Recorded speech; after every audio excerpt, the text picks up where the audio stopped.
Da da da da da da da da da da da da da. Bum ba ba ba ba ba ba ba ba ba ba ba ba ba ba ba ba. Da-dun-da-da. Hey everybody, welcome to The Brunt of It. I'm your host, Joel Van Brunt. Before I do my intro, my usual intro, I thought I'd jump into something that I'm just going to try this, dive right in, but it's basically the brainchild of some thinking I've done over the last 12 to 16 hours, and I want to see what you guys think. Okay, and this is the first time I'm trying to this, so a little bit of flexibility may be helpful, but here we go. Okay, here is a short class that I'm doing on developing your thinker. Specifically, tools that you can have. Now, how do I... Anyway, I can't read everything. Tools to help. Okay, there we go. All right. There's 5 principles I want to cover to outline some of my philosophies. The first principle is this principle of improvement. I've talked a lot about this in the podcast, but 1% daily improvements, that's what you want to do. And I'm realizing that part of my screen is covering the content, which is a little frustrating, but that's okay. Like I said, bear with me. I'm going to get better at this in the future. But 1% daily improvements. So we want to instill in ourselves, and I would encourage you to do this, to look at life and look at everything you do from this 1% improvement perspective. Meaning that whether it's work, professional, personal, whether it's physical fitness, whether it's health and nutrition, that you are incrementally improving on that endeavor 1% every day. And what you will find out is that process is going to compound over time. You may be familiar with compounding interest in finance. Well, this is kind of an idea to apply that compounding interest to your life and the processes that you partake in your life. So, along with this 1% daily improvement, allow yourself some grace. If you do take 2 steps forward and then you take 1 step back, or in other words, you have a day where you don't have that 1% improvement, you've actually you backtracked a little bit. Let's use diet, for example. You eat an entire gallon of ice cream on Wednesday just because you really had the urge. Don't let that discourage you from the process itself. In other words, the next day, get right back up in the morning and commit to that 1% improvement. And this habit over a long time is going to help. And it's going to allow you to stick on these processes that are allow you to reach some of your goals.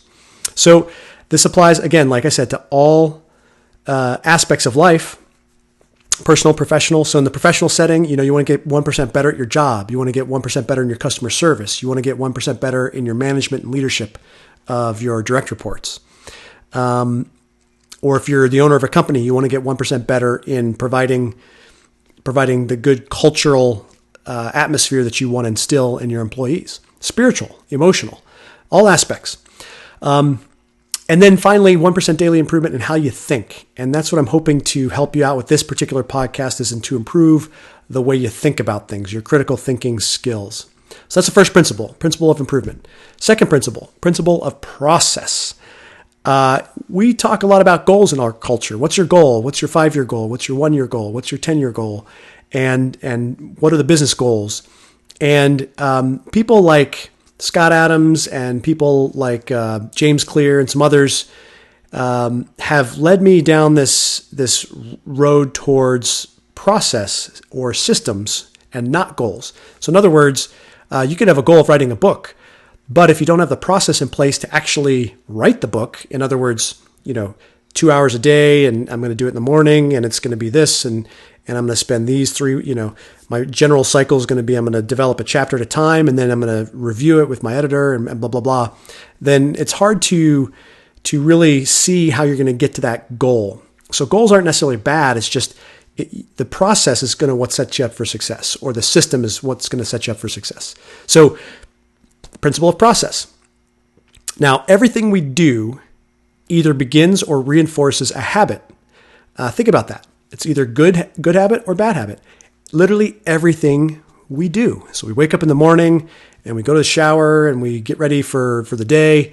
And the way in which we do that is establishing habits. The breakfast that we eat is establishing habits.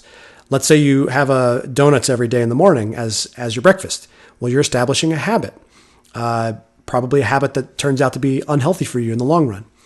How do you think about your nutrition? How do you think about your exercise? So if you have a habit of this time every single day, this is the time that I'm going to go and do this activity. That is a habit. If your habit when you come home is that you're going to sit on the couch and turn on Fox News or CNN, then guess what? That's your habit.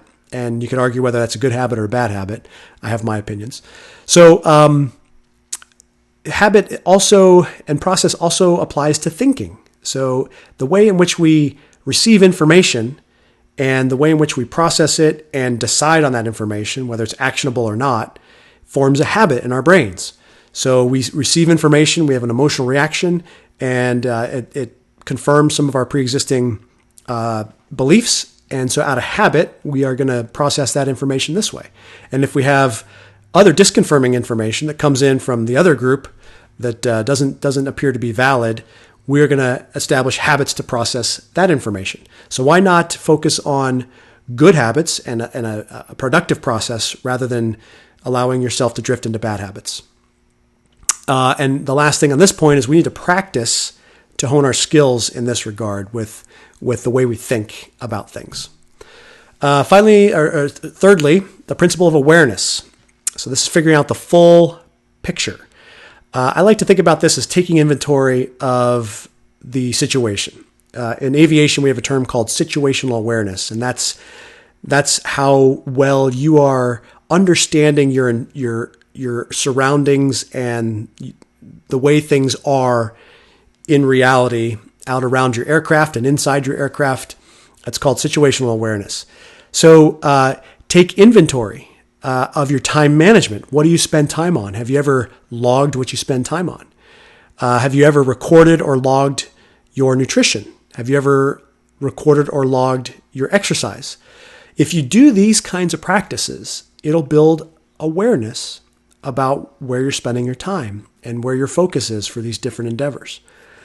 Get things out of your head quickly. Ideas, tasks, to-do lists, all that stuff. So this comes from some books I've read, Getting Things Done by David Allen, where if you're an executive or if you're some sort of, in some sort of leadership role, the amount of input that you can have coming into your brain on any given day is just staggering. It's really staggering. I think in some of my roles, I would have well over 200 pieces of information come into my brain every single day.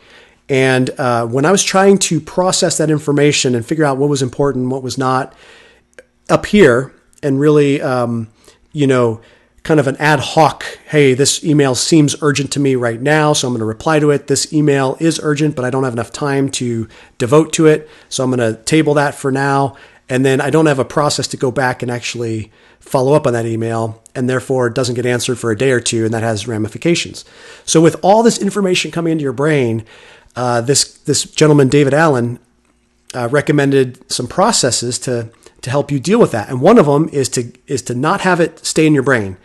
Get it out of your brain and into a process that you can return to that you trust.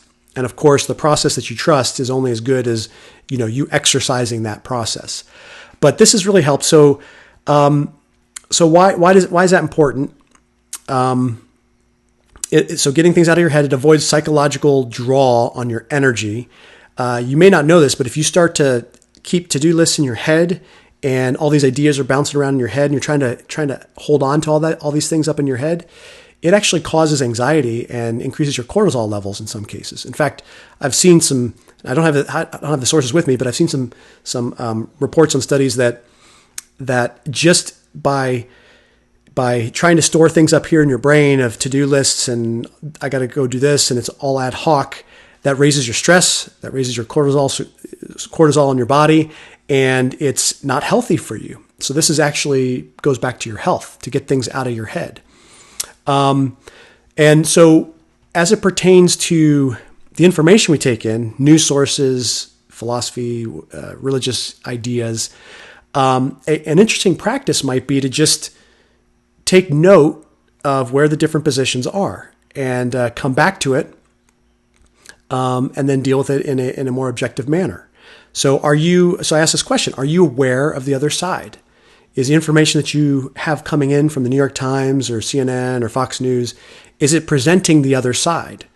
And if it's not, it's a helpful habit to just kind of, record that, take inventory of where that position is, and then do the same thing with some other sources. So like, let's say, for example, Fox News has a bit of information that you consume, and rather than full bore going in with your emotional reaction to it, you just kind of take inventory of where that position is, and then you compare it against maybe a different position from, say, CNN or MSNBC. And then you have, an inventory of what's out there, and you've done it in a dispassionate way, and then you can go back later or immediately if you're not emotionally invested, and kind of just really start to push against these concepts and think about them and have a fuller picture of what's really going on. So figuring out the full picture. The framing effect and context. So framing effect, if we frame things a certain way, that ends up having persuasive power in how we think about things. So we see this in politics all the time, how quotes are framed, how a person is framed, political opponents. If you can kind of label your opponent before they label you, then they've kind of won the framing argument. You frame them as a science denier, or you frame them as a, rejecting experts' opinions or into conspiracy theories. That's kind of the framing effect. Now, context, you can strip away context. You can remove all of it. You can remove part of it. You can slightly change the context. And we've all probably seen this with, things like sound bites on the news, where you get a sound bite and your reaction is like, oh my goodness, that's ridiculous. I can't believe that they said that. But then the pushback that some of us will see later, some may never see it, is that in the context of that sound bite, it actually changes the meaning of that information. And we're starting to see out of context clips with that, or subtle changes in words. So, for example, because this is in the news recently, the big Trump boo-boo where he was talking about cleaners or whatever, being ingested into the body or injected. I think so there's a word change, a subtle word change. So, and I covered this yesterday, but I think the word from the transcript, and if you listen to it, is inject. The news reports use the word ingest. Okay, that's very subtle, very subtle. Inject, ingest. Does that change the meaning? It does, even if you don't realize it. Changing words does change meaning because people react to different words in slightly different ways. So this is called all part of the framing effect and context as we're trying to build our awareness of the information out there, or, a kind of a fuller picture of what's going on. So that's the third principle. Fourth, principle of discernment. This is figuring out what's right. So just a generic thing. Why do people tell you things? If you are in a profession where you're getting feedback, let's use the acting example. So I was an actor for a while in LA, and I trained in it in college. And you would perform a scene in front of people, and then at the end of the scene, you'd sit up there on stage, and the class and the teacher leading the class would give you feedback on that scene. And you learn pretty quickly that you have to have a thick skin because you might get critiqued, and if you take things personally, or you have pretty soft skin, it might just do you in because you don't like to be criticized or critiqued. It makes you feel bad about yourself. But if you get beyond that, out of your ego, and you say, okay, why are people telling me the things they're telling me? Is it to help me out? Because if it's to help me out, that's great. But if it's to make them sound intelligent or look good, okay, that may also help me out, but it may also not do anything for me. Or is it to tear you down? Is it to point out flaws in you and in the delivery of that message, that information, make you think that you don't have a lot of prospects to improve? So in other words, interrogation of, why the people are telling you this information in this way. Is it to build you up? Is it to tear you down? Is it to make them look smart, make them look good? And that principle of discernment is going to help you digest and process the information that's coming in. So what about news out of pundits or news organizations? How can you tell what somebody's intentions are? Well, if they're trying to elevate your thinking in the piece and give you some information that you may not have been aware of, then potentially that's something that would build you up and make you better. But if the piece is an exercise in confirmation bias and just firing up your emotions to agree with the position that's pretty obvious in the piece, maybe through the title or through the opening paragraphs, then is it really helping you? Is it more making them look smart? Is it more to kind of like keep you in a place of thinking that is not being as open-minded as you may be? So that's some of how you could tell. Is the source steel manning the other side? I've talked about steel manning versus straw manning. So straw manning is you take the position or the person and you make a caricature out of it, and then you attack that caricature as if you're defeating the person or the position. And that's a logical fallacy. What you want to do, if you want to be intellectually honest and you want to have good critical thinking skills, is you want to steel man the other position. What does that look like? That means you put yourself in the other person's shoes and you make the case as strong as possible from their perspective. And if you make it as strong as possible from their perspective and then find it unpersuasive or point out some errors in that, that's way more effective. So if the news or the information that's coming into your head is not doing that, go back to awareness and take inventory of where the different positions are. And you may have to get the steel manning from different sources. So you go to one source for one steel man argument and you go to another source for the opposite steel man argument. Okay? Watch for these false choices. I call these false choices. Investigative journalism versus conspiracy theory. So this idea of conspiracy theory is a form of attack that's almost ad hominem. It's dismissive of the endeavor or the investigation or the inquiry. However, where does conspiracy theory end and investigative journalism begin, or vice versa? Now, certainly there is information out there that people will take and then add a whole bunch of stuff that's unfounded or unsupported, and then it becomes something very different than just keeping it with the information that you can corroborate and confirm. But at the same time, there's an investigative portion where you take this piece and you say, hey, I wonder if this leads over here, and then you follow the line of evidence and figure out where it leads to. That would be an example of investigative journalism. So be careful of the critique of conspiracy theory. It could be, but it might not be. It might be just investigative journalism that is, a challenging of people's narratives and beliefs that they are trying to undermine and dismiss. What about slippery slope versus canary in the coal mine? So there's this slippery slope argument that, or line of reasoning that, if you do this, then it's a slippery slope and it leads to that. So little tiny changes in the beginning could be indicative of this slippery slope down to the end of the day we're at communism or socialism. Well, compare slippery slope to the canary in the coal mine, where you have little indicators. Canary in the coal mine traditionally is, just for those who aren't familiar, is in the coal mines, you put a canary down there, and if the canary started to, show signs of duress, pass out or whatever, then the miners had to get out because the little bird was the warning that something bad was going to happen. So canary in the coal mine is a valid concept and information as well. If you see little signals, little indicators that the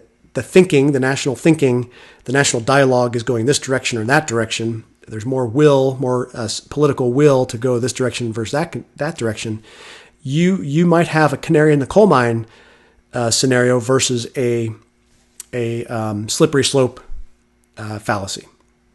All right, and then finally, the principle of narrative. So this is making sense of the information we have. So we've committed to 1% improvements. We are trying to build an awareness. I'm just going to go back in my, so principle of improvement, principle of process.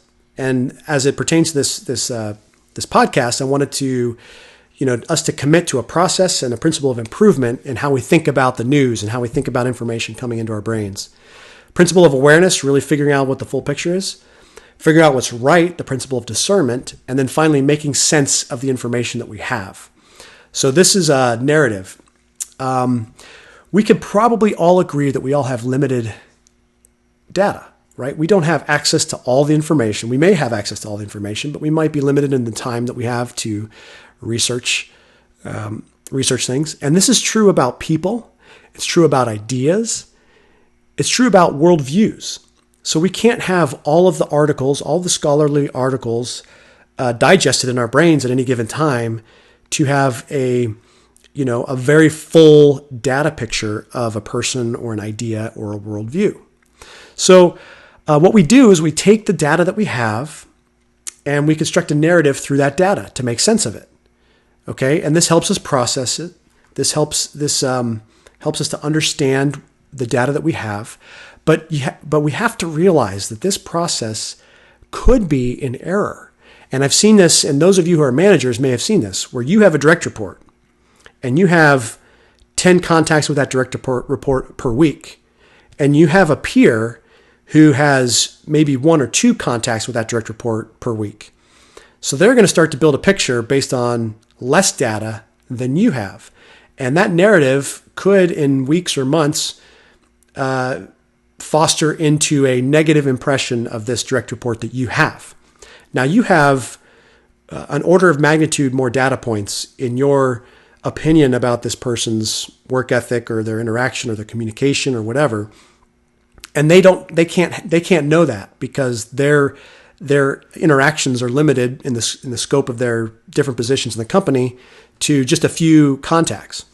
So that leads to narratives. This person who has less contact forming a narrative, maybe negative, about this person, and that could be completely off from what the reality is. And it could be just a few data points that were negative, indicating that got snowballed into this overarching narrative about a person. And the same thing can happen about ideas. The same thing can happen about worldviews. One thing we need to be aware of is that narratives are sticky and they're anchoring. What do I mean by that? So narratives are sticky. If the narrative makes sense to you, and that's really all that matters, then it's going to be sticky. In other words, it's going to be difficult to move that narrative one way or the other. And it's anchoring. You're going to start to judge other things off of that narrative that you have developed for yourself. And it also, like I just kind of alluded to, excludes data that may be pertinent to the way you think about a person or idea. One thing that psychology and behavioral economics has shown us definitively is that people are loss averse. They have things like cognitive dissonance and confirmation bias. So when you have a narrative, if you start to feel like you're losing that narrative, or you might lose that narrative, you're averse to that. You're gonna protect that narrative. You would rather kind of dive into cognitive dissonance and kind of keep two principles that are contradictory at once, or you're going to take information and actually manipulate it or change it into some sort of confirmation of your narrative, where really there might be some other explanations for those bits of information. So the end result is you dismiss or ignore data that pushes a retooling of your narrative. And that's a pretty universal thing. So that's it. I wanted to briefly, let me get back to that. That was the first time I did that. So I have to, obviously where the screen is and where the words are, I'll have to fix all that. But I want to get comfortable with that. Hey, like I said, 1% improvements. Let's get into the intro. I hope that helped you out. Think about some big things. So bearing the brunt, if you are going to outsource your thinking, why not do it with somebody you trust? And if you're not going to outsource your thinking, why not allow me to point you in the right direction to build your awareness and round out your thinking, your critical thinking skills about the information that you have coming into your brain. I want to endeavor to have grown-up conversations, not fifth grade recess shouting matches. Can you tell the difference? Can you see what the modern political discourse looks like? To me, it looks like fifth grade recess shouting matches. And as part of that, I want to help you build wisdom, discernment. I want to help you control your emotions. and enter into this axis of kindness, which is a niche in today's world, which is strange. Think about the axis of kindness, the civil discourse as being a niche in today's world. Who would have thought?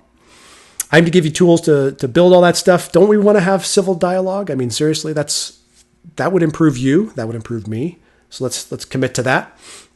I have over 20 years experience in the military and private sectors in a number of different areas: aviation, entertainment, politics, academia, entrepreneurship, government, tourism, the military. I've lived in 16 different locations since leaving high school in 8 U.S. states, and my military and business endeavors have allowed me to experience 12 states. I have experienced all U.S. cultures, I would submit. New England culture, the Southern culture, so the Eastern culture, the Southern culture, the Western culture, the Hawaiian culture.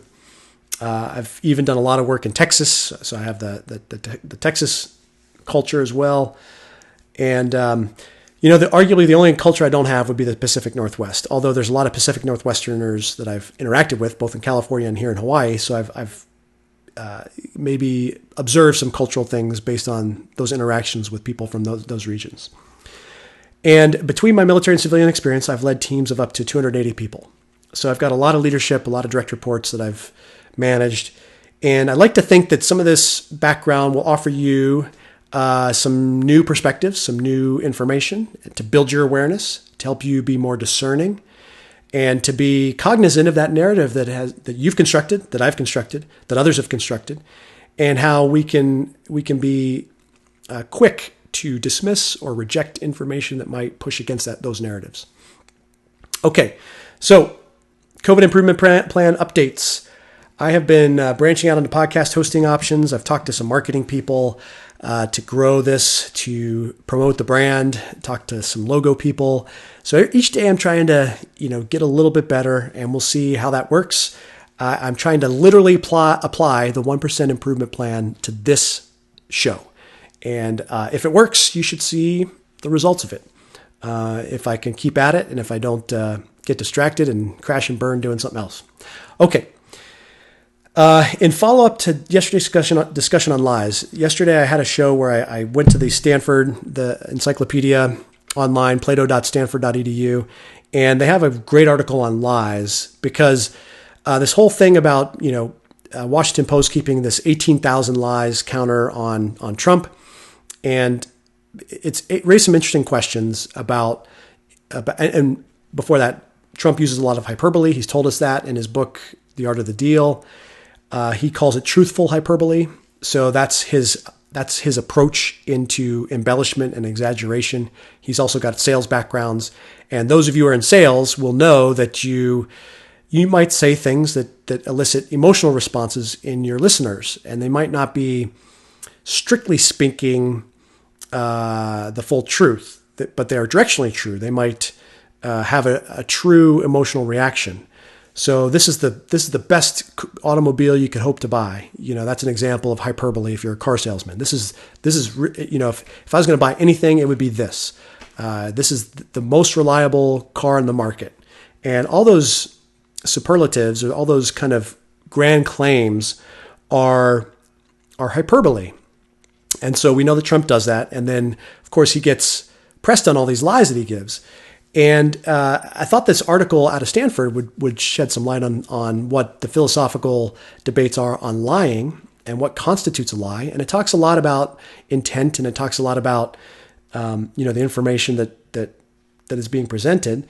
But really it doesn't really talk a whole lot about context. I did a word search for context because some of the 18,000, and I couldn't tell you what the proportion is, but some of it, as I read the fact checkers, is removing context from the quote and therefore counting it as a lie.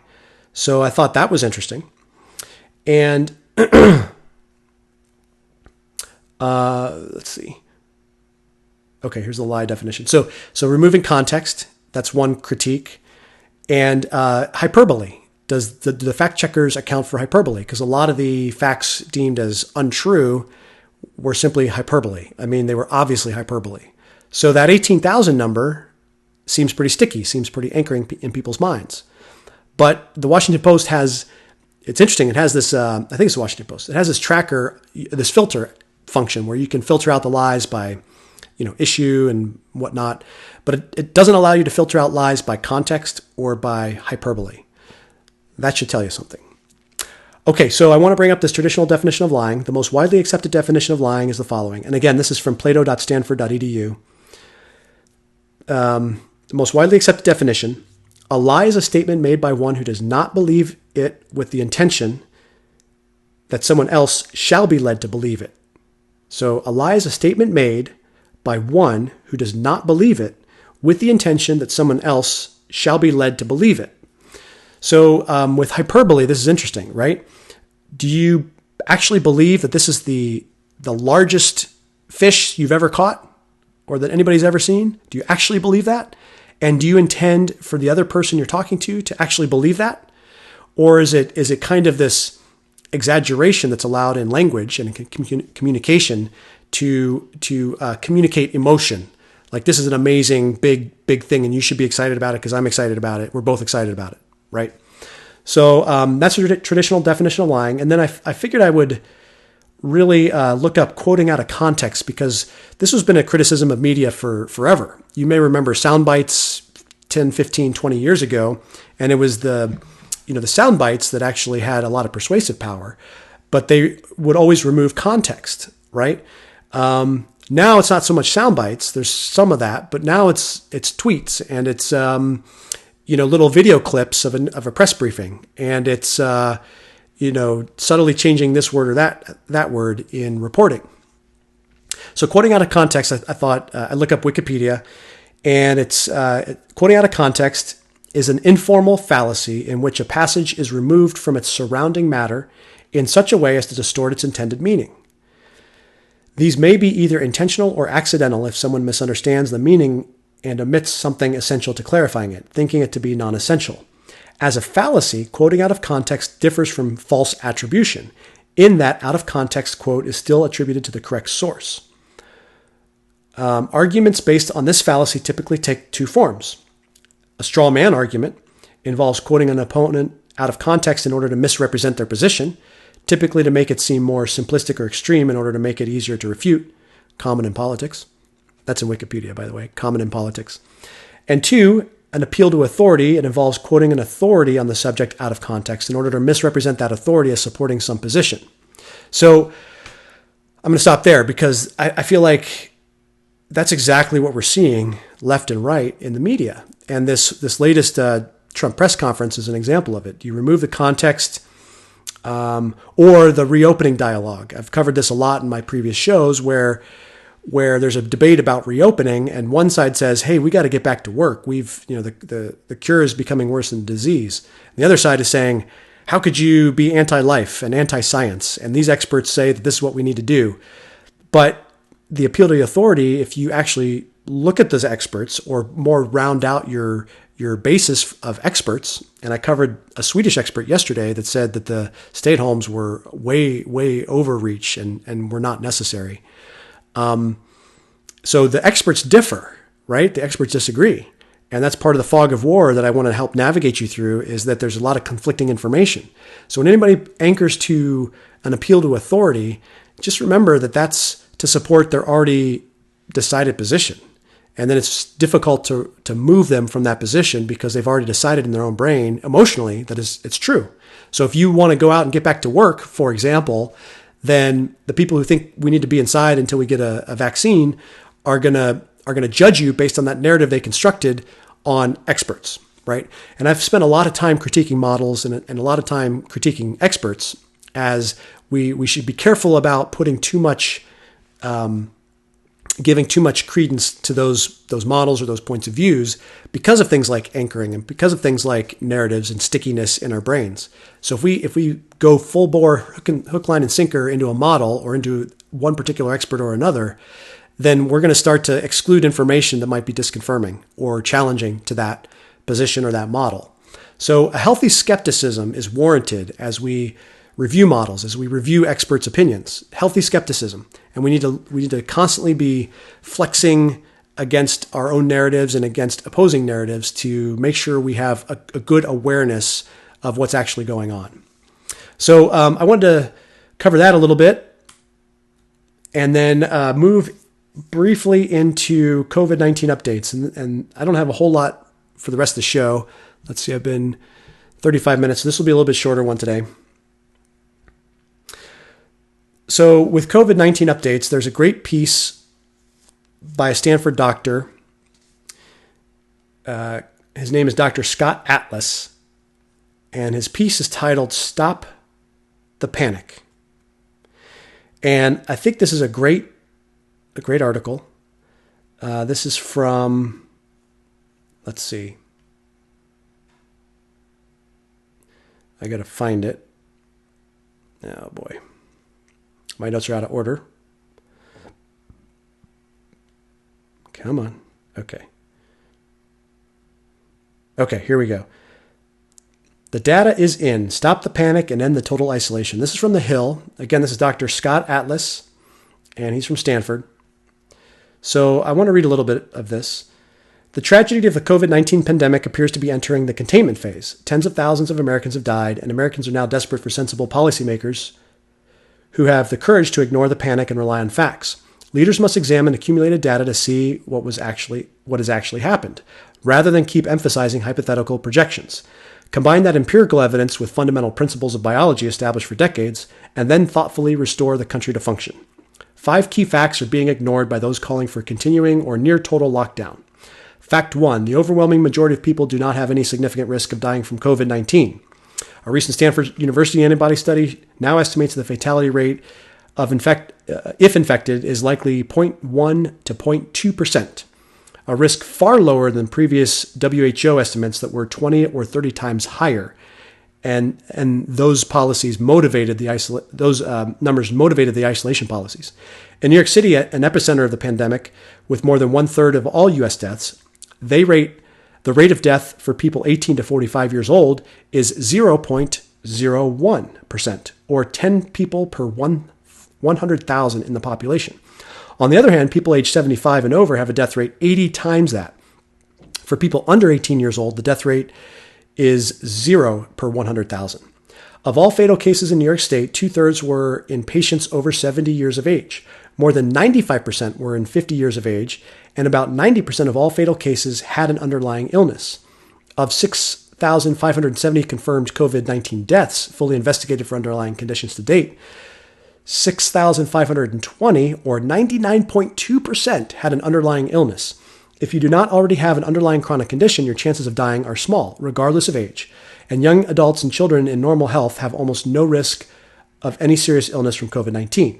So that's the first fact. Fact 2, protecting older at-risk people eliminates hospital overcrowding. We can learn about hospital utilization from New York City data, the hotbed of COVID-19.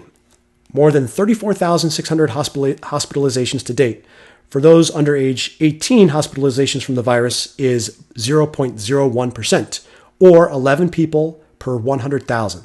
So demographic under 18, 0.01%. Hospitalizations. 18 to 44, hospitalizations increased to 0.1%. That means, what is it? Roughly 110 people per 100,000. Even for people ages 65 to 74, only 1.7% were hospitalized. So of 4,100 confirmed COVID patients with symptoms bad enough to seek medical care, Dr. Leora Horwitz of New York University Medical Center concluded age is far and away the strongest risk factor for hospitalization. So that's fact 2. I'm going to skip down to fact 3. There's some more stuff in there. Vital population immunity is prevented by total isolation policies, prolonging the problem. That's fact 3. Vital population immunity is prevented by total isolation policies, prolonging the problem. We know from decades of medical science that infection itself allows people to generate an immune response, antibodies, so that the infection is controlled throughout the population by herd immunity. You've probably heard of this. Indeed, that is the main purpose of widespread immunizations in other viral diseases, to assist the population immunity. In this virus, we know the medical care is not even necessary for the vast majority of people who are infected. It is so mild that half of infected people are asymptomatic, shown in early data from Diamond Princess ship and then Iceland and Italy. And this is awesome because this is a reporter saying the exact same things I've been saying for the last 3 weeks. You have the Diamond Princess ship, you've got the Icelandic model distribution and a data scientist who looked at that and compared Europe to that Icelandic model. You have Italy, antibody tests in certain northern towns. You have, what just happened? Oh, you have the Israeli mathematician looking at the data. You have Sweden. You have Germany doing antibody tests. You have Santa Clara County, Los Angeles County, New York City. All these people doing antibody tests. Florida, I think, recently has done an antibody test at Miami.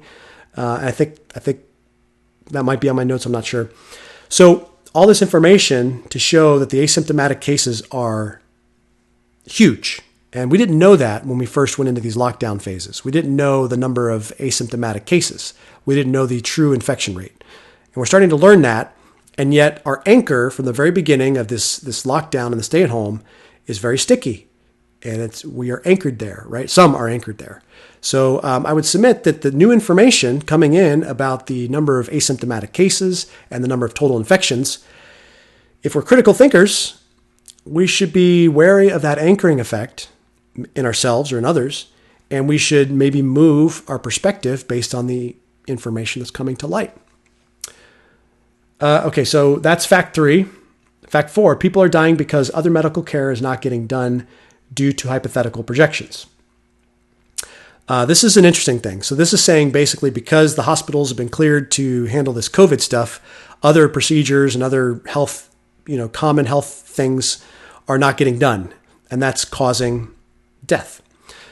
Critical health care for millions of Americans is being ignored, and people are dying to accommodate potential COVID-19 patients and for fear of spreading the disease. Most states and many hospitals abruptly stopped non-essential procedures and surgery. That prevented diagnosis of life-threatening diseases like cancer screening, biopsies of tumors, now undiscovered and potentially deadly brain aneurysms. Treatments, including emergency care for the most serious illnesses, were also missed. Cancer patients deferred chemotherapy. An estimated 80% of brain surgery cases were skipped. Acute stroke and heart attack patients missed their only chances for treatment, some dying and many now facing permanent disability. Okay, that's the 4th fact. Fact 5, we have a clearly defined population at risk who can be protected with targeted measures. The overwhelming evidence all over the world consistently shows that a clearly defined group, older people and others with underlying conditions, is more likely to have a serious illness requiring hospitalization and more likely to die from COVID-19. Knowing that, it is a common sense achievable goal to target isolation policy to that group, including strictly monitoring those who interact with them. Nursing home residents, the highest risk, should be the most straightforward to systematically protect from infected people, given that they already live in confined spaces with highly restricted entry. Okay, so the appropriate policy based on fundamental biology and evidence already in hand is to institute a more focused strategy like some outlined in the first place. Strictly protect the known vulnerability, self-isolate the mildly sick, and open most workplaces and small businesses with some prudent large-scale precautions. This would allow the essential socializing to generate immunity among those with minimal risk of serious consequence, while saving lives, preventing overcrowding of hospitals, and limiting the enormous harms compounded by continued total isolation. Okay.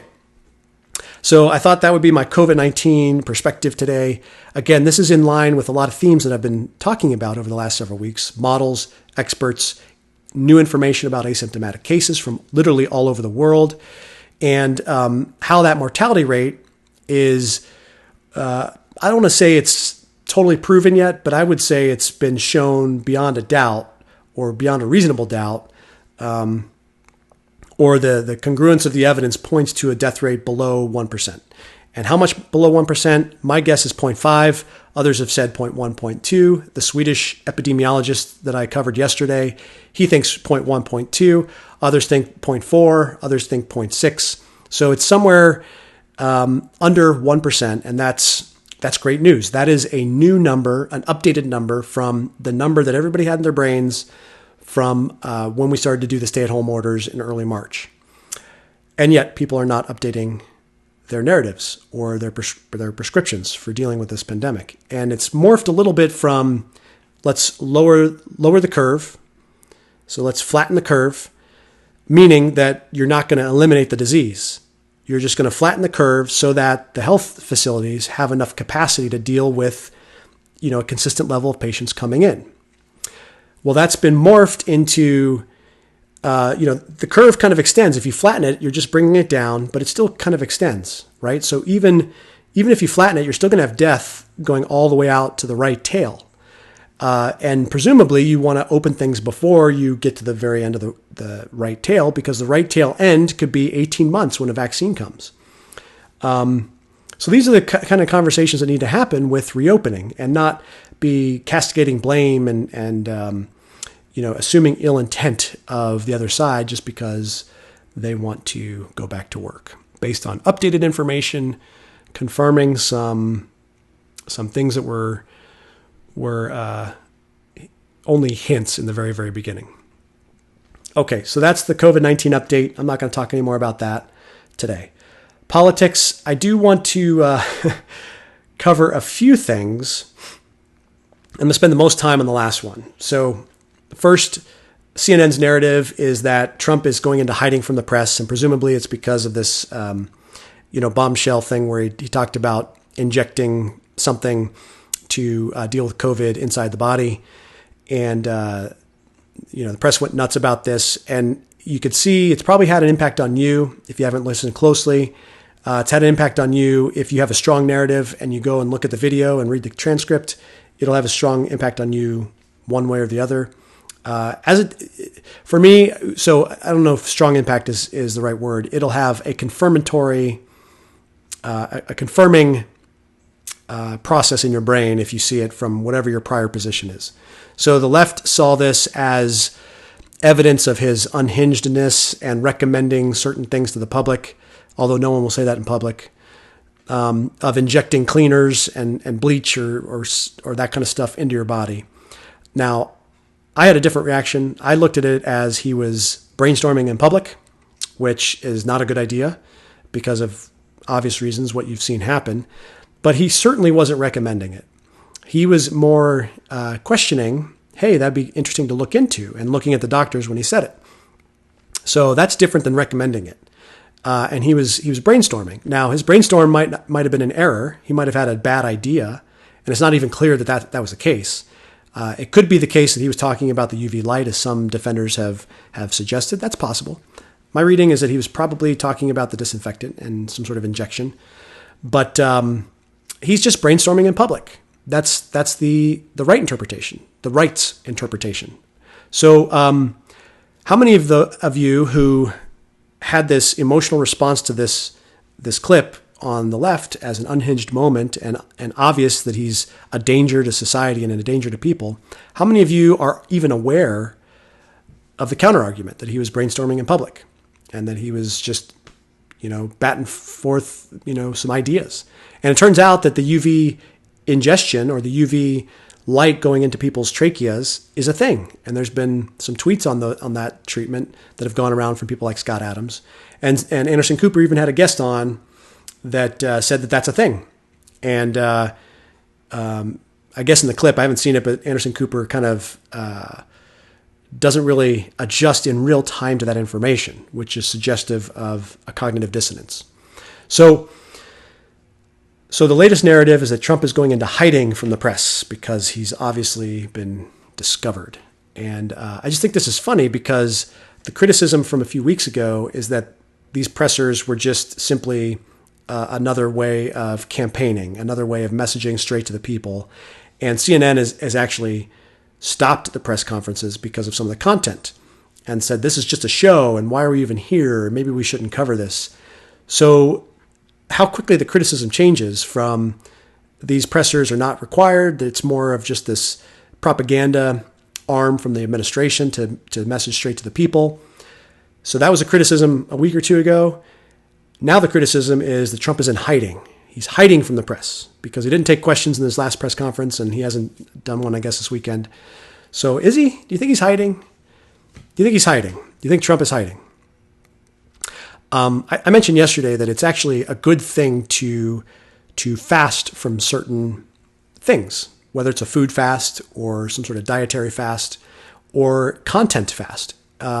fasting from television, fasting from the news, fasting from Twitter, social media, Facebook. Those are healthy for people. And if you have done that yourself, or if you know people who've done that, they will all self-report improved attitudes, improved emotional states, less stress, less anxiety. So these are good things. Now, the president has been doing pressers, I think, almost every single day for the last 3 or 4 weeks, maybe longer. So if he kind of stops for a while, is the explanation that he is in hiding more likely, or is the explanation that maybe he's just taking a break more likely?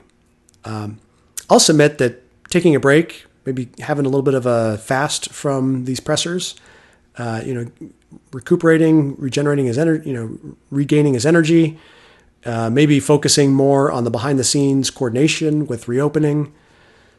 Those are all likely incidents or likely explanations as well. So I just find it funny that now the narrative is Trump goes into hiding. Like they know this, Trump goes into hiding. That's like conveying to the reader a level of knowledge about Trump's actions, which is impossible. Okay, and then I covered Karen Whitsett, who is a Democratic representative out of Michigan. I think I covered her a couple weeks ago. She was in a clip basically thanking the president because I think she took hydroxychloroquine with the zinc, and she believes that had an impact on her recovery, and so she thanked the president publicly for this, and she was just castigated for doing this. And apparently she was on Tucker Carlson, and this was covered by Fox News mostly. And I think, did I lose this? Oh, the hill. Let me see if I could find this article.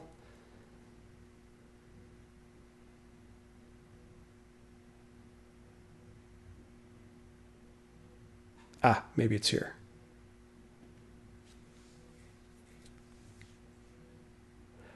Okay. So this is it's on Twitter. Elizabeth Harrington. I thought I had this set up last night when I was doing it, but apparently some of my links closed in organizing the information. So the quote is, "I didn't know thank you belonged to one political party over another," end quote. So this is Karen Whitsett is being treated terribly by her own party, including Gretchen Whitmer, who has been sending Rep. Whitsett nasty texts. "I'm not going to stand by and be silent," is what Karen Whitsett says. So apparently there's talks of censuring her in Michigan for saying favorable things about the president. Why? This is the problem. This is why niceness and civil dialogue is becoming a niche concept because of things like this, where you say something, potentially nice to somebody, thanking them, and you get excoriated by your own side. That's just sad. I wish that wasn't the case. So I just thought I'd mention that because I covered that about a week and a half ago when it originally happened.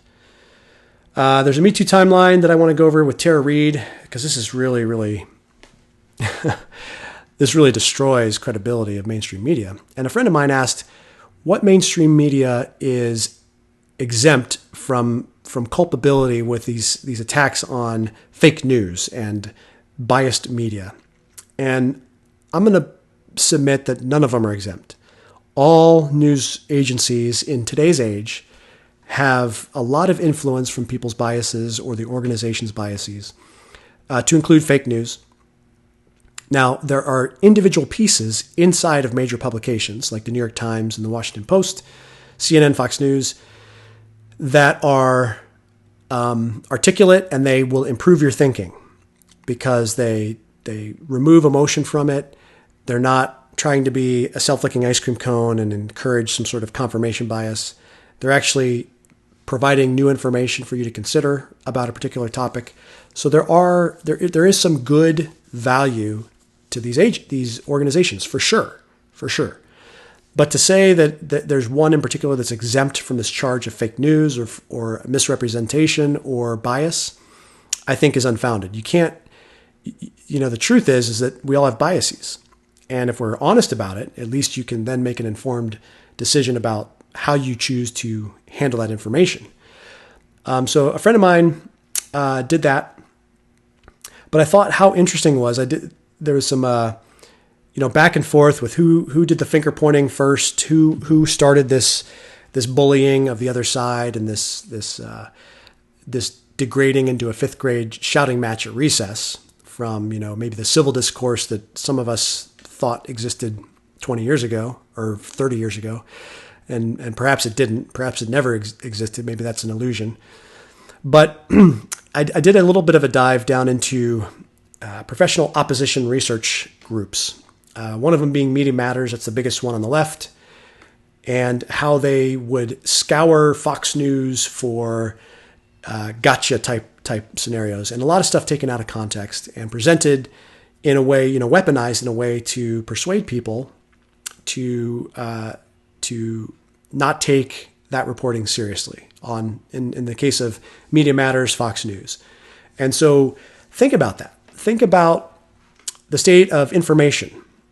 Just a general kind of observation about the information that's out there, where you have groups, and there's some groups on the right with Project Veritas. Well, that's the accusation. Project Veritas is the right's answer to that, and perhaps there's some truth to that. I haven't looked into that very much, but just think about that. There's these groups out there, and their job is to watch the other side's arguments and content, and rather than strengthening it and really trying to understand it and find reasons why it's an error, instead of doing that, they take out of context clips and they weaponize the content in order to achieve an emotional reaction in their audience and to diminish the credibility of that information. So this is really, truly a war of ideas. This is truly a war of ideas that is playing out in our modern culture with information in the media. Media Matters, MSNBC versus Fox News, New York Times versus Fox News. I'm going to read a piece about the New York Times here in just a second. Let me see if that was in my notes. Okay. Let me see if that's in my notes. I think that piece was in here. Anyway, so I just thought that was interesting that we actually have organizations that are set up for information warfare against the other side, deliberately taking things out of context in order to message a certain way to an audience to diminish the credibility of whoever they're attacking. That's amazing. That's amazing. And I don't think that's healthy. I think keeping the context and keeping the broader issues and really trying to strengthen the other person's arguments so you can figure out errors in it is the better endeavor to embark upon. And I think civil discourse is the way you get there, and grown-up conversations, not fifth grade shouting matches, is the way to get there. All right, so enough on that. There's some stuff that didn't make it into my notes for some reason, and I'm not sure why. Oh, there it is. Okay. So I missed this in my notes. Fog of war. Okay. So there's a great piece by Carl Cannon on Real Clear Politics. And I get the Daily Emailer from Carl Cannon, and he's a good writer. So this came out today, and it says, it's great. I'm just going to read a little bit of it because I think it's a good piece. And the title is How the New York Times Swung at Fox News and Missed. So again, battle of ideas between these big organizations. Not content to accuse Donald Trump of killing Americans with his incompetence during the coronavirus pandemic, Democrats and their allies in the media have turned their fire on the president's supporters as well. Those with blood on their hands, to use the smear du jour, range from Republican governors reluctant to issue quarantine orders to Michigan auto workers protesting being locked out of their jobs. And, of course, Fox News. The latest salvo came in the form of the New York Times column with the blaring headline, quote, "A beloved bar owner was skeptical about the virus. Then he took a cruise," end quote. Accompanied by a family photograph, the story recounts the sad fate of Joey Joyce, a popular 74-year-old family man and proprietor of a Brooklyn saloon who died on April 9th of COVID-19. So why did he and his wife travel to Spain on a cruise ship? According to the Times piece by Ginia Belafonte, they sailed to Barcelona because President Trump and Sean Hannity assured them it was safe. Then it gives a quote from the article to that effect. The pertinent part of the quote is the children suggested that the impending doom of the coronavirus made it a bad idea to do the cruise. Joey Joyce was 74, a non-smoker, healthy. 4 years after he opened his bar, he stopped drinking completely. He didn't see the problem. He watched Fox, quote, he watched Fox and believed it was under control, Kristen told me, Kristen being one of the children.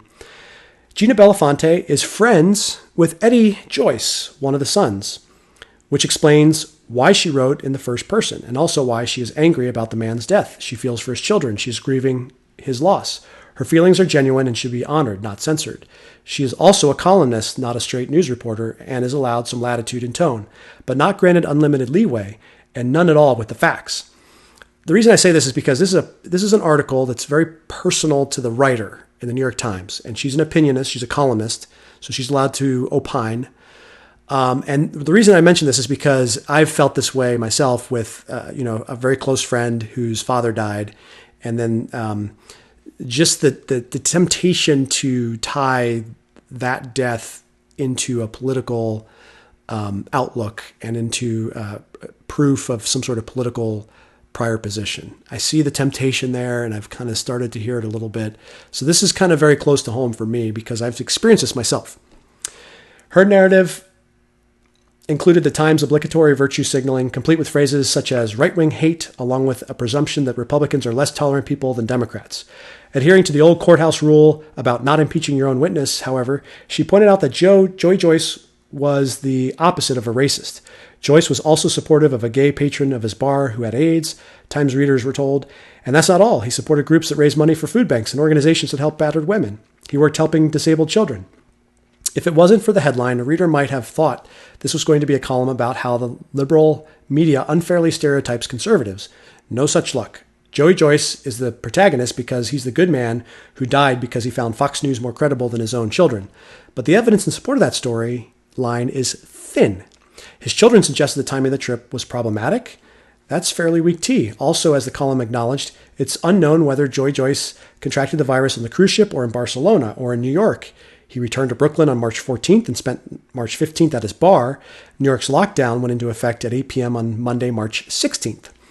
11 days later, while in his weekend place in New Hampshire, Joyce was very sick. He died on April 9th, the day before one of his bartenders also succumbed to the virus. So searching for answers, his daughter focused on Trump and his favorite network. Quote, he watched Fox and believed it was under control, his daughter told the Times, citing an example of a complaint from Sean Hannity that the Americans were being unnecessarily frightened. She added, if Trump had gone on TV with a mask on and said, hey, this is serious, I don't think he would have gone. His daughter's emotions are understandable, but the timeline is off. For one thing, Hannity made his observation the first week of March, after the Joyce's cruise was at sea. So it had nothing to do with their decision to leave. Their ship left port in Fort Lauderdale on Sunday, March 1st. Joey and Jane had flown to Florida over the weekend, the last weekend in February. So yes, if Trump had given a national address wearing a mask in late February, that would have been impressive leadership. It also would have been at odds with what the nation's top infectious disease experts, not to mention leading Democrats in New York and elsewhere, were advising. It isn't even what the New York Times or Ginia Belafonte were saying herself. Here's a timeline. February 24th, appearing in San Francisco Chinatown neighborhood, Nancy Pelosi stands in close quarters with city leaders and says to everyone, you should come to Chinatown. Precautions have been taken by our city. We know there's a concern for tourism throughout the world, but we think it's very safe to be in Chinatown and hope that others will come. February 24th. February 25th, Nancy Messonnier, director of the National Center for Immunization and Respiratory Diseases, raises the specter of cities and towns beginning to plan for social distancing measures such as, quote, dividing school classes into smaller groups of students or closing schools altogether. Dr. Anthony Fauci, the director of the National Institute of Allergy and Infectious Diseases, adds that these are the kinds of things you want to think of, but not just do yet. You need to do nothing different than you're already doing, he says. February 25th. February 26th. Trump puts Vice President Mike Pence in charge. New York City, Andrew Cuomo says, I want to keep the perspective right. Yes, we're preparing, but it's not a situation that should cause undue fear. February 26th. That same day, Mayor Bill de Blasio reassures the citizenry that hospital beds would be plentiful even if the epidemic hit New York. Quote, we've got a long time to ramp up if we ever had anything like that, he said. So the capacity we have right now is outstanding given the challenge we're facing right now. February 27th, de Blasio appears on Morning Joe to boast that New York City has literally 1,200 hospital beds that we can turn on if we need to, if it turns into something bigger, adding, I think the country is going to be good. The same day he appears with Billy Idol as part of a campaign against drivers who idle their engines in the city. 28th, Senate Majority Leader Chuck Schumer lambasts Trump for focusing more on political rallies than on seeking solutions to combat the spread of coronavirus. Schumer is responding to Trump's claim during a South Carolina rally that Democrats are politicizing the epidemic, efforts he labels their new hoax. So the new hoax argument was conflated with coronavirus. That was an interesting context shift that confused a lot of people. A lot of people thought that the coronavirus hoax, was something that Trump said. He was talking about the coverage of and the politicized coverage of the virus as the hoax. That's what he was referring to. February 29th, Cuomo says trying to predict the impact of coronavirus is like looking at the weather map when they have different tracks for a hurricane that could hit Florida, or it could hit Washington, or it could hit New York and miss everybody you go out to see. March 1st, first coronavirus case confirmed in New York. So that's a snapshot. And it basically undercuts, I've been presenting this fog of war defense for February, that we had conflicting information. No one really knew what was right. People downplayed it on both sides of the aisle, including Trump. And as more information started to come out, and we really started to feel like this was a big threat in early March, that's when things started to happen. Now, remember, in January, China travel was shut down. And then travel in Europe was shut down in early March before the national emergency. So I think it was before the national emergency. Don't quote me. So there's a lot of context and awareness that is stripped away from that time frame in order to paint a picture of this mismanagement and this lost month in February.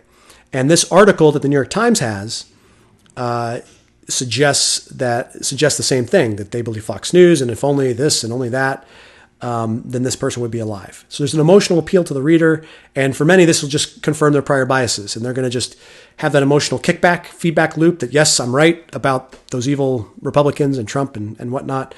But for others of us, hopefully you watching this show right now, it should cause a little bit of alarms because there's a lot of contradictory evidence in the timeline presented and the story as it's presented. Okay, and then I kind of want to read like some other paragraphs. Yes, Trump often sounded foolish, but this is not the fault of Fox News any more than MSNBC can be blamed for the cluelessness of Bill de Blasio and his administration during the same period. Interestingly, on de Blasio's case, February 13th, he said on Morning Joe that the virus should not stop you from going about your life. It should not stop you from going to Chinatown and going out to eat. I'm going to do that myself today. And then March 2nd, joint press conference between de Blasio and Cuomo to discuss the first confirmed case. Quote, in this situation, the facts defeat fear because the reality is reassuring, said Cuomo. It is deep breath time. We have a lot of information now, information that is actually showing us that things should give us more reason to stay calm and go about our lives, added the mayor, who then reiterated his idiosyncratic theories about the communicable nature of COVID-19. Quote, this is not so far something that you can get through casual contact, he asserted. There has to be some prolonged exposure, and I think it's really important to get that information out to all New Yorkers. So this is the mayor of New York on March 2nd. Where's the criticism of him? From CNN and the New York Times. For some reason, de Blasio kept talking this way even into the second week of March, telling New Yorkers on March 9th to go about your business and reassuring them in another Morning Joe appearance, this one on March 10th, as the Joyce's cruise was nearing its end. For the vast majority of New Yorkers, life is going to be pretty normal right now. We want to encourage that. He added yet again that there was a misperception that the disease hangs in the air waiting to catch you. No, it takes direct contact from person to person. As late as March 16th, hours before gyms, bars, and restaurants closed, de Blasio worked out at his local YMCA. So let's be fair. It's easy to criticize in hindsight. Who knew in late February that within 2 months, the United States would be closing in on 900,000 confirmed cases of the virus, with nearly 50,000 Americans dead, and the U.S. economy in free fall during an unprecedented lockdown that closed everything from auto manufacturing to Major League Baseball? I certainly didn't, but neither did the New York Times. All right. So anyway, I don't want to get too much more into this. It's a great piece, again, by Carl Cannon over in Real Clear Politics. You should check it out. We're an hour and 10 minutes. Okay.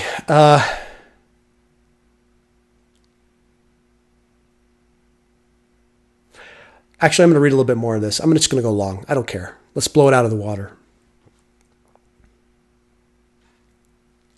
Okay. This is... I have to keep reading this. As others have noted, the Times greeted the president's order curtailing travel from China by publishing columns opining that travel bans do more harm than good. Skepticism that the threat was real extended to other established media outlets and to Gina Belafonte herself. On February 28th, a day before Joe and Janet Joyce left for their cruise, the Times published a piece she wrote with the headline that predicted accurately that the virus was coming to New York and asking the question, should we panic or shrug? That column was nuanced and thoughtful. Her tweet that night before was less prescient. Quote, I fundamentally don't understand the panic. Incidence of the disease is declining in China. Virus is not deadly in the vast majority of cases. Production and so on will slow down and will obviously rebound. That was the writer's quote from the same New York Times piece that is basically blaming Fox News for this cruise ship death. It was the unearthing of that tweet that made Belafonte a target. Her detractors' point being that if Joey Joyce had listened to her instead of Fox News, he still would have left on his cruise. It's a fair criticism, but there are broader principles at play here. The first is that the war on Fox News, which is not new and was always troubling, has metastasized into something quite dangerous, which is a well-funded and highly organized effort at systematic censorship of conservative views. It first launched in its present form after Barack Obama moved into the White House. You'd think that a freshman senator with no executive experience who won the presidency by 9 million votes would be more magnanimous to the lone major media outlet that didn't fawn over him. But you would be wrong. Liberals ranging from Louis Menend of the New Yorker to Kristen Powers, now with CNN, tried to give the new administration and its fellow progressives a remedial course in the beauty of the First Amendment. It didn't take, and a decade later, significant portions of the mainstream press are among the anti-free speech vigilantes. This is not merely incongruous, it's a threat to free speech and to self-government itself. There's a second troubling aspect to the ongoing war on Fox News, and it's this. The legacy media is so hostile to Donald Trump, it has trouble getting to the basic facts right, let alone paint a complete picture of his presidency. Some no longer even try. This open partisanship is more to blame than Fox News for conservatives' mistrust of what they read and hear from traditional news outlets. In his crude way at the South Carolina hoax rally, the president said what millions of Americans were thinking.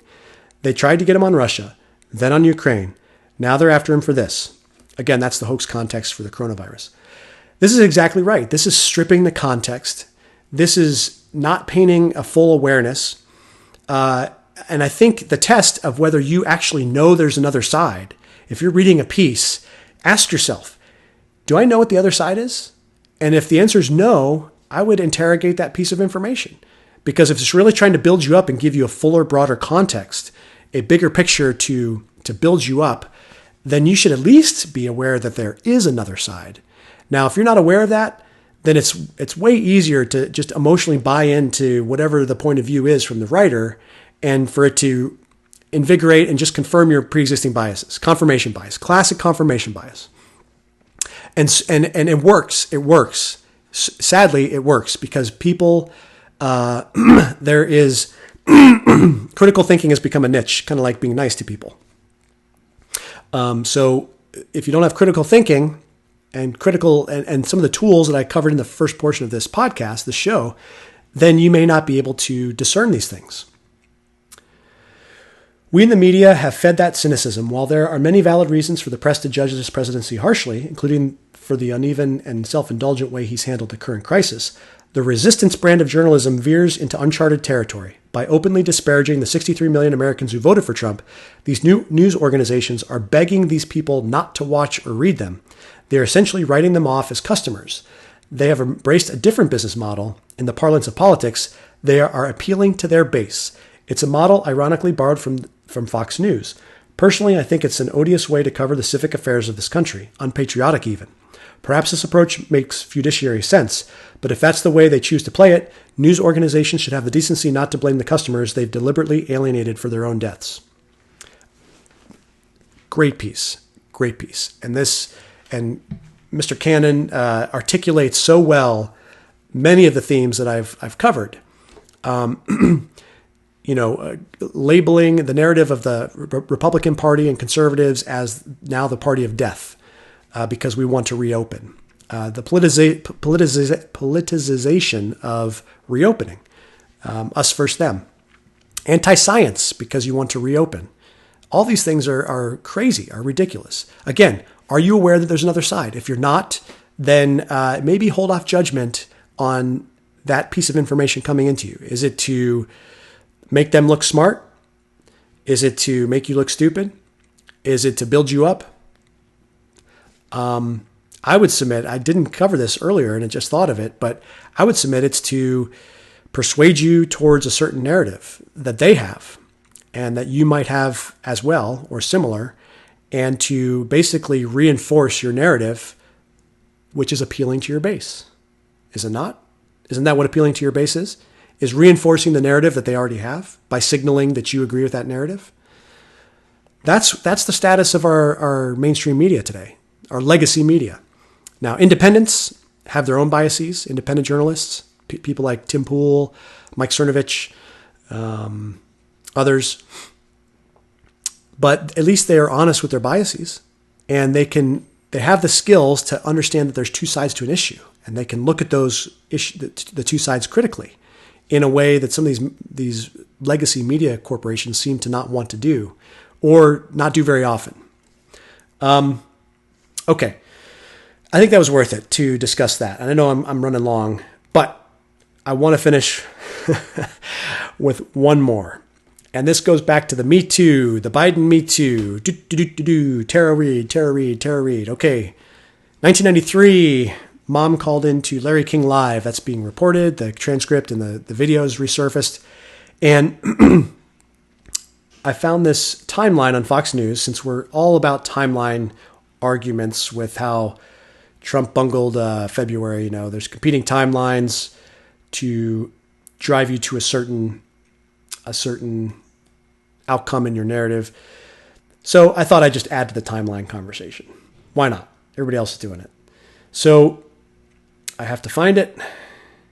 Okay.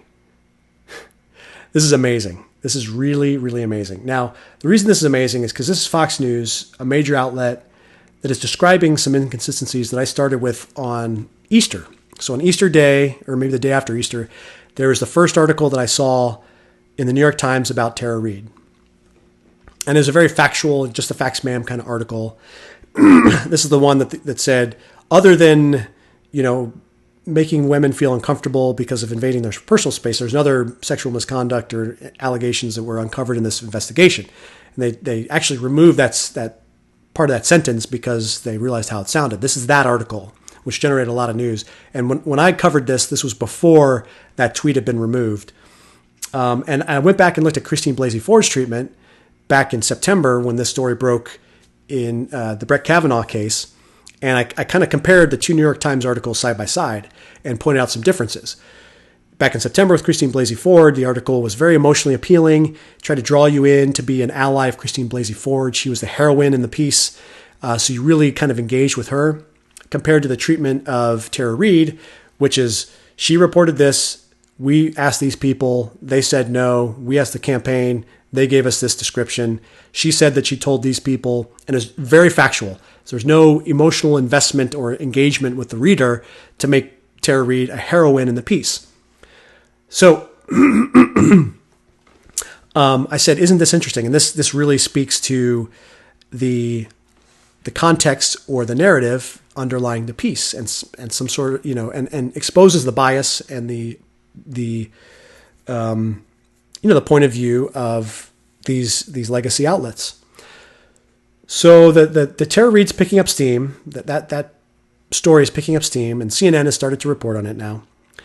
But I wanted to go through this timeline because it really contrasts the two cases. And I think this is particular to CNN. So, okay. I almost went to the wrong article. All right. So this might take some time, so bear with me. Timeline shows media, Dems, different approach to Tara Reid accusation after Kavanaugh free-for-all. This is by Greg Reade, Fox News. When Christine Blasey Ford publicly accused Supreme Court Associate Justice Brett Kavanaugh of sexual assault in September 2018 interview with the Washington Post, prominent Democrats and media organizations rushed to the story, demanding answers and, in many cases, the end of Kavanaugh's career. In the weeks after Tara Reid's publicly charged in a podcast revealed March 25th that Joe Biden sexually assaulted her in 1993, however, those same publications and outlets have become either silent or equivocal, even as mounting video and testimonial evidence corroborates Reid's claim, where Ford presented no contemporaneous support for allegations. A Fox News chronology beginning the day of each accusation shows the extent to which Reid's claims have been handled differently from Ford's. Fox News reached out to Democratic lawmakers for comment about Reid, but has not heard back. Similarly, not a single Democratic senator responded to the Daily Caller when the Daily Caller gave each lawmaker 24 hours to provide comment on Reid's allegation. Okay, day one. So this is going to compare day one of the allegation for Christine Blasey Ford versus Tara Reid. So you're going to have to keep these two timelines in your head at the same time. So day one in Christine Blasey Ford, September 16, 2018. Within minutes of the Washington Post story outlining Ford's claim that Kavanaugh sexually assaulted her at a high school party more than 3 decades earlier, the New York Times immediately publishes a story stating that Kavanaugh's nomination was in turmoil. Ford presents no independent verifiable evidence that she had even met Kavanaugh. CNN also reports the news immediately with the article, and another likening the news to the Anita Hill testimony, and another describing the White House as mounting an intense effort to squash the accusation, and another describing a senator's assessments of how Kavanaugh's nomination would go forward, and another describing how Democrats would push for a delay in Kavanaugh's confirmation vote. Dianne Feinstein from California announces her opposition to Kavanaugh. Supreme Court justices should not be an extension of the Republican Party, she says.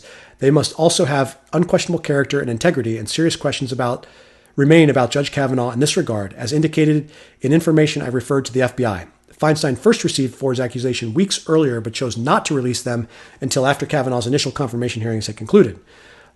Other Democratic lawmakers followed Feinstein's lead. Okay, for day one, March 25th, 2020, for Tara Reid.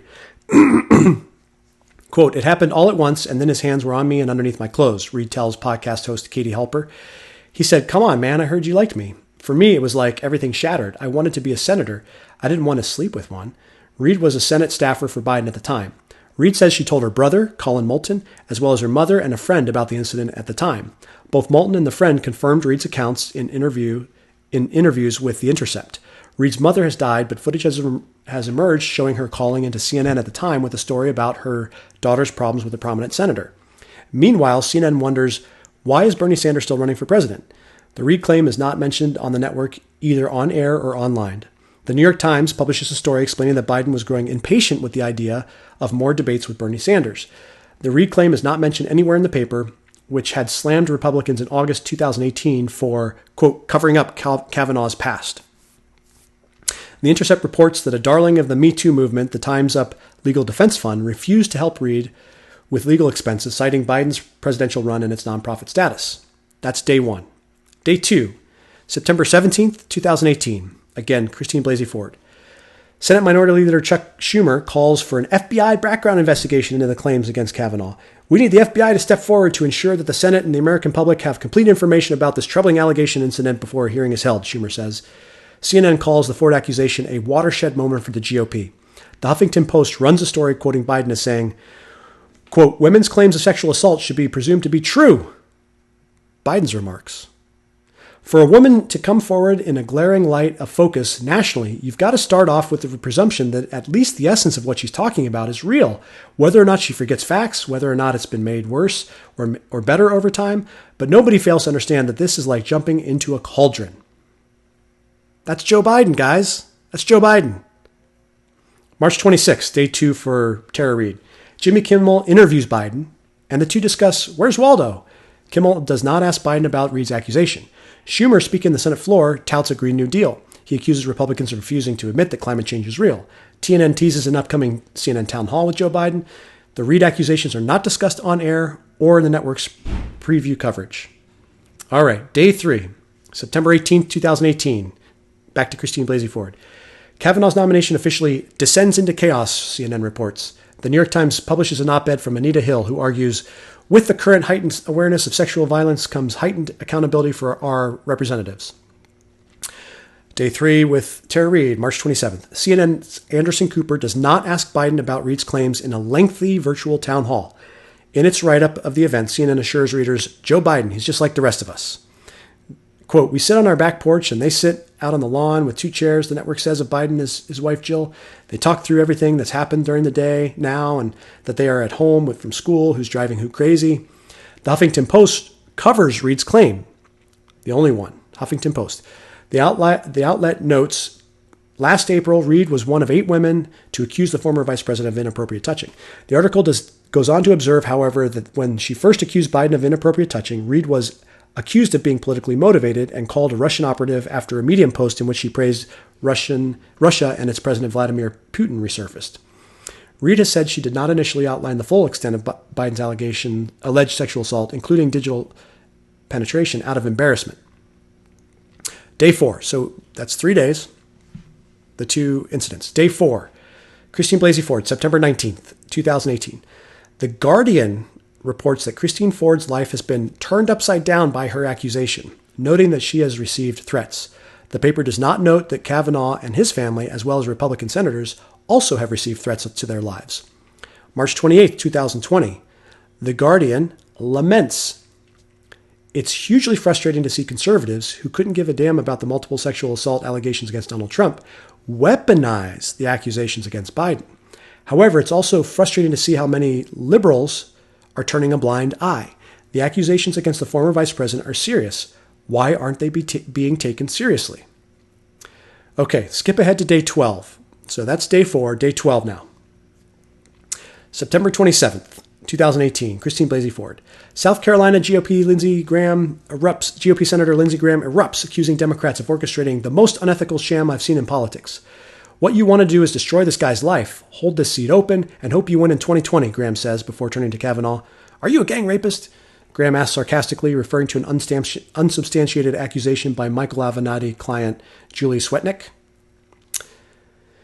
The New York Times describes Kavanaugh and Graham's behavior as a typical display of white male anger. All right. Day 12, Tara Reid, April 5th, 2020. A self-described movie enthusiast posts a transcript of Reid's claims on a message board. CNN and the New York Times have not yet mentioned Reid's story.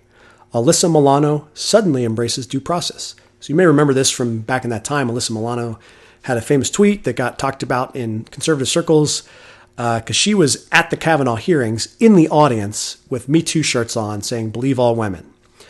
So now she's embracing due process because she's a Biden supporter. All right, day 16. So that was day 14. So now on to, that was day 12. Day 16. The New York Times embarks on a deep dive. This is for Christine Blasey Ford. October 1st, 2018. The New York Times embarks on a deep dive reporting that Kavanaugh was once questioned by a police officer after a bar fight in 1985. The police report even said Kavanaugh threw ice on another patron. Meanwhile, the ex-boyfriend of Julie Swetnick, the third woman to make uncorroborated lurid allegations of sexual misconduct against Kavanaugh, tells Fox News exclusively that she had threatened to kill his unborn child and at times even bizarrely asked him to hit her. Right after I broke up with her, she basically called me many times, and at one point she basically said, "You will never ever see your unborn child alive," Richard Venecke says on the Ingraham Angle. And I remember that interview where they interviewed her boyfriend, her ex-boyfriend. According to Vinicky, I don't know how to pronounce it, Swetnick told him at the time, "I'm just going to go over there and kill you guys." End quote. April 9th. This is day 16 for Tara Reid this year, April 9th. Reade files a criminal complaint with the Washington, D.C. police, alleging that she was sexually assaulted in 1993. Day 18, October 3rd, Christine Blasey Ford, 2018 again. It is widely reported that Leland Geyser, Ford's lifelong friend and a supposed witness to the party on which Kavanaugh allegedly assaulted Ford, doesn't back Ford's account. Later, Keyser would say that much of Ford's account didn't make any sense, including how Ford couldn't remember how she got home from the party. Keyser would also say she was pressured by Ford's associate at the time to change her story to corroborate Ford's account. Quote, "I was told behind the scenes that certain things could be spread about me if I didn't comply," Keyser told the New York Times. "I don't have any confidence in the story." With Keyser's statement, it becomes clear that no one can contemporaneously corroborate Ford's story. Meanwhile, protesters let out a collective "Stop Kavanaugh" scream at a protest in Brooklyn. House Speaker Nancy Pelosi of California assures demonstrators in Washington, "This isn't about politics or anything else." A Democratic aide is arrested and would later be convicted on a scheme to dox Republican lawmakers who support Kavanaugh by revealing their personal information online. Okay. I forgot what day that is, but let's parallel that day to Tara Reid, April 12th, 2020. Blech. The Times covers Reid's accusations and makes sure to note that Reid could face criminal penalties if she filed a false police report. Attempting to explain why the Times waited so much longer to report on Reid's accusation, Times executive editor Dean Beckwith claims that, quote, "Kavanaugh was already in a public forum in a large way, although he does not explain why that logic did not apply to Biden, who was sealing up the Democratic Party's nomination for president when Reid went public with her claim." The Times piece focuses on unrelated sexual misconduct accusations against President Trump and largely dismisses Reid's allegations as uncorroborated by her coworkers, even though the Times notes later in its piece that Reid's claim was contemporaneously corroborated by two of Reid's friends. Beckett would also admit the story was edited after publication at the request of the Biden campaign to remove a reference to Biden's past history of inappropriate touching. No notation in the story indicates that it was edited. According to a copy of the Times article saved by the Internet Archive Wayback Machine, the Times originally reported, quote, "No other allegation about sexual assault surfaced in the course of reporting, nor did any former Biden staff members corroborate any details of Ms. Reid's allegation. The Times found no pattern of sexual misconduct by Mr. Biden, beyond the hugs, kisses, and touching that women previously said made them uncomfortable." After the Biden campaign's request, the paragraph now reads, quote, "No other allegation about sexual assault surfaced in the course of the reporting, nor did any former Biden staff members corroborate any details of Ms. Reid's allegation. The Times found no pattern of sexual misconduct by Biden." Another good day not to be the New York Times public editor, muses the paper's former public editor Margaret Sullivan. Later in the day, the Washington Post also covers Reid's claims for the first time. Both the Post and the Times mention accusations against President Trump. So this is day 18. So day 18 is when the New York Times and the Washington Post, this is Easter Sunday, covered this story. 18 days. And it was that's when I covered this right after Easter, comparing the Times treatment of the two. Okay. Actress turned activist Rose McGowan quickly slams the Washington Post, saying its article was not journalism and constituted victim shaming. ABC and CBS News, among other networks, mentioned Reid's claims shortly afterward, also for the first time. Day 21. Anti-Kavanaugh, this is October 6, 2018. Anti-Kavanaugh protesters bang on the walls of the Supreme Court to protest his confirmation. Okay, day 21 with Tara Reid, April 15th, 2020. That's just 11 days ago. The Washington Post openly struggles with Reid's claims. What to make of former Biden staffer Tara Reid's allegations that the presumptive Democratic presidential nominee sexually assaulted her in 1993, writes the paper's deputy editorial page editor Ruth Marcus. This is a difficult, important question, not least for those who were persuaded by Christine Blasey Ford's assertions that then Supreme Court nominee Brett Kavanaugh assaulted her when they were in high school students in the 1980s. Marcus goes on to admit that we all suffer from the inclination, whether knowing or unknowing, to assess evidence through the lens of pre-existing biases. Very true. CNN 2 days later notes the Democrats were grappling with the Biden accusations, a common framing seemingly employed by left-of-center outlets to avoid directly accusing the allegations. And then finally, day 30, and I'll end here. Day 30, Christine Blasey Ford, October 15th, 2018. The Guardian reports that witches are planning to hex Kavanaugh. April 24th, 2020, just 2 days ago. A resurfaced clip of Larry King Live from 1993 appears to include the mother of Tara Reid, who has accused Joe Biden of past sexual assault while in the Senate, alluding to problems her daughter faced while working as a staffer for the then U.S. Senator from Delaware. But rather than CNN's team of investigative reporters, it was the Media Research Center's Newsbusters, a conservative group that seeks to expose liberal bias, that exhumed the footage from its own vault. Newsbusters found the clip after The Intercept first reported on a transcript of the Larry King interview. I'm wondering what a staffer would do besides go to the press in Washington, the caller begins. My daughter has just left there after working for a prominent senator and could not get through with her problems at all.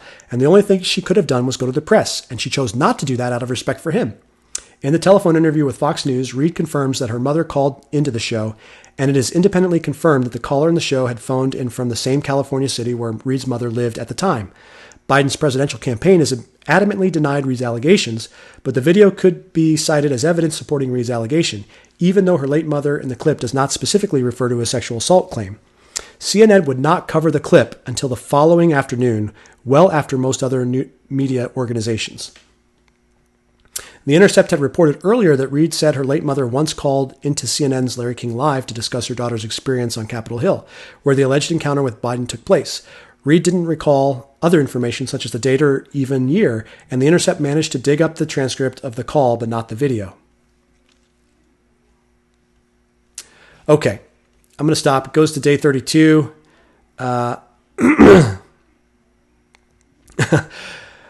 Today, this is April 26th.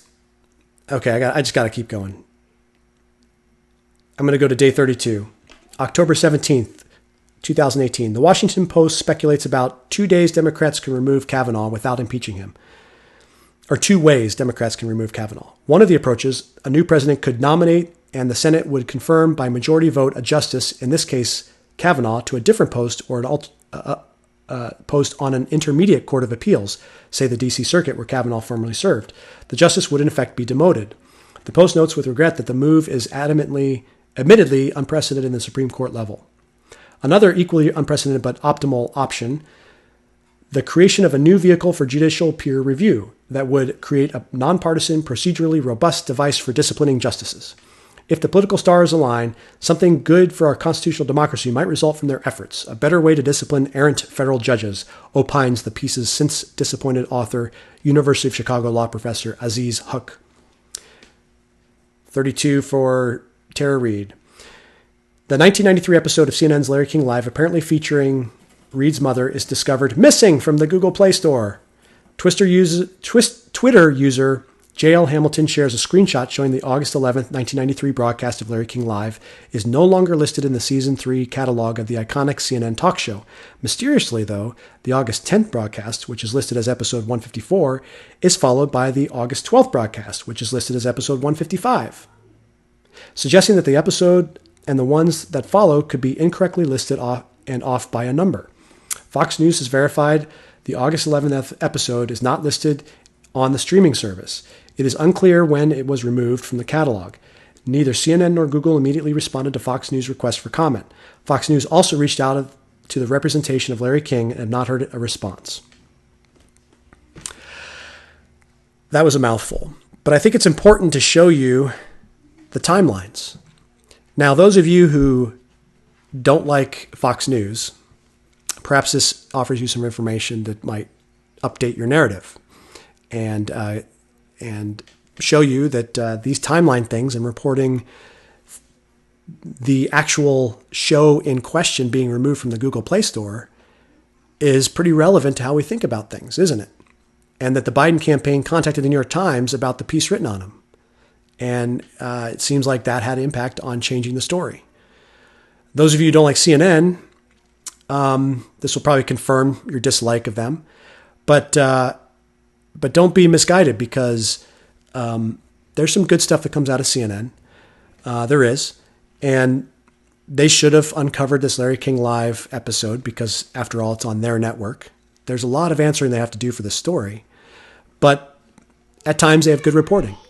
And if the situation was reversed, you probably would see Fox hunkering down in defensive posture and not covering stories, and CNN just playing it 24/7.